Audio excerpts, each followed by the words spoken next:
तो संत नियम बताते हैं वो आपके लिए लक्ष्मण रेखा होनी चाहिए।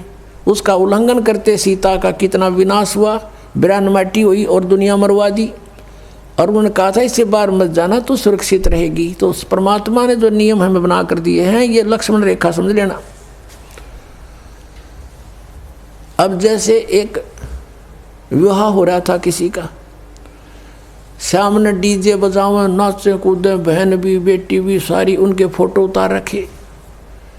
अगले दिन बारात में जा रहे थे, भाई का विवाह था लड़के का, तो उस शहर से यानी रोहतक से कलानौर के पास एक दुर्घटना होगी। वह दूल्हे वाली कार ही टकराएगी किसी दूसरे से, 5-6 मर गए, उसी दूल्हा भी मर गया और उसी परिवार के रिश्तेदार वो खुद मिलकर 5-6 एट द स्पॉट मृत्यु होगी।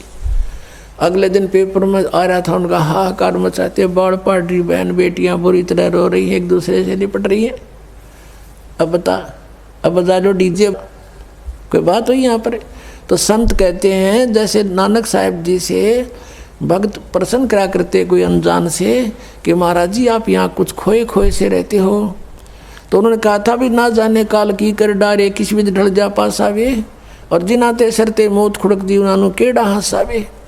हमें अपनी मौत दिखाई दे ना बेरा के बिजली गिर जाए, यहाँ तक टाइम सा पास करना हमने।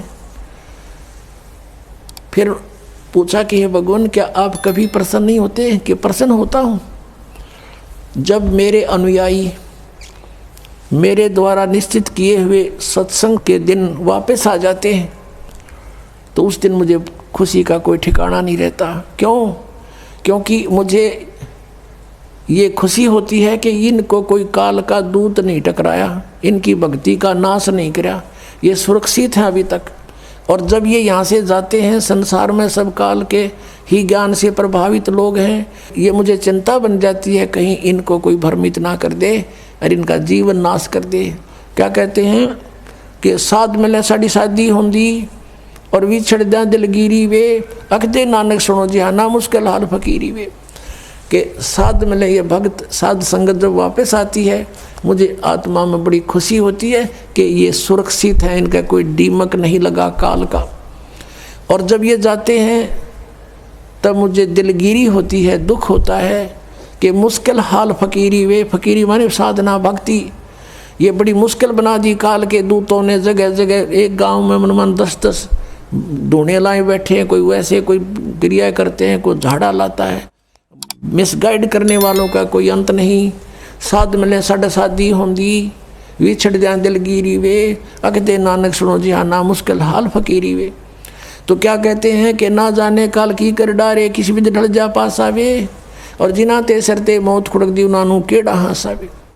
अब यदि तुम परमात्मा का नाम लो और विवाह करो सिंपल वेत है,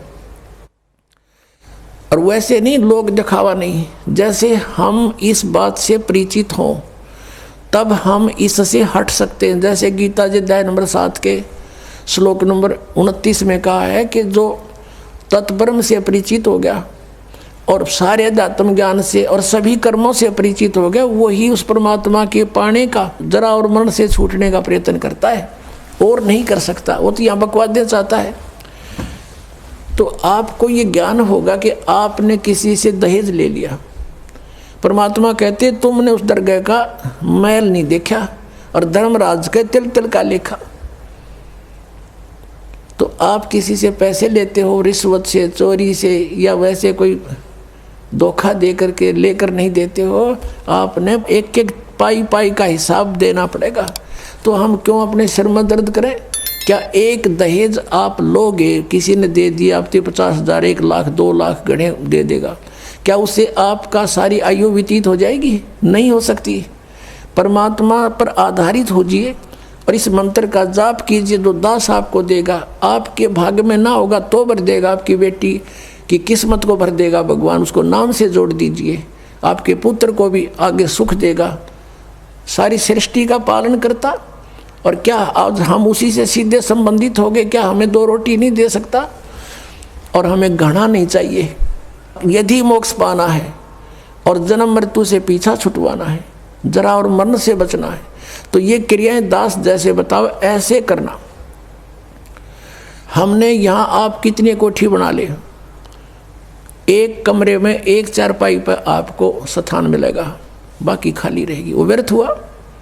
तो व्यर्थ की बकवाद हमारे मन से आप हट जाया करेगी इस ज्ञान के आधार पर। अब कोठी बना रहा था एक व्यक्ति, और कोठी तैयार होगी, बैंक मैनेजर था, मुहूर्त करनी थी, संडे का दिन था, कोई सामान की आवश्यकता पड़गी, गोटी सूटी लाने के लिए सारी व्यवस्था कर रखी हैं। थोड़ी देर तो ब्राह्मण करे उड़ाला टोटर पटोटर उसका करते हैं, फिर गोटी सूटी सारा सौदा शुरू हो जाता है, सब बुला रखे रिलेटिव और सब मित्र। वो खुद कोई सामान लेने के लिए गया था, स्कूटर उठा के यानी टू व्हीलर, और वहाँ एक टू व्हीलर से टू व्हीलर टकरा गई और पड़ गया। पड़ते कनपट्टी लगी फुटपाथ पे, पड़ते वही मर गया। अब चाट ले उसको ठी ने, कई वर्ष की बात है, जब 3.5 लाख रुपए लगाए थे, पेपर में आई थी। अब वो गधा बन के उसके पीछे खड़ा भी ना होने दे कोई उसने। तो हमने ये देखना कि यहाँ जो हम करने जा रहे हैं ये क्या सांग है। सर्व सोने की लंका थी वह रावण से रणधीरम, एक पलक में राज विराजी जम के पड़े जंजीरम। वो तो सारे सोने के महल बनाए बैठा था, जैसे ईंट गारा हम प्रयोग करते ऐसे सोने की ईंट और उसी की गारा में बना रखे थे। और कहते हैं भक्ति बिना क्या होता ये भ्रम रहा संसार, रति कंचन पाया नहीं रावण चलती बार। 1 ग्राम गोल्ड नहीं ले जा सका रावण जब यहाँ से जाने लगा। तो इन बातों को याद करके हमने इनसे वापस भी हटना है।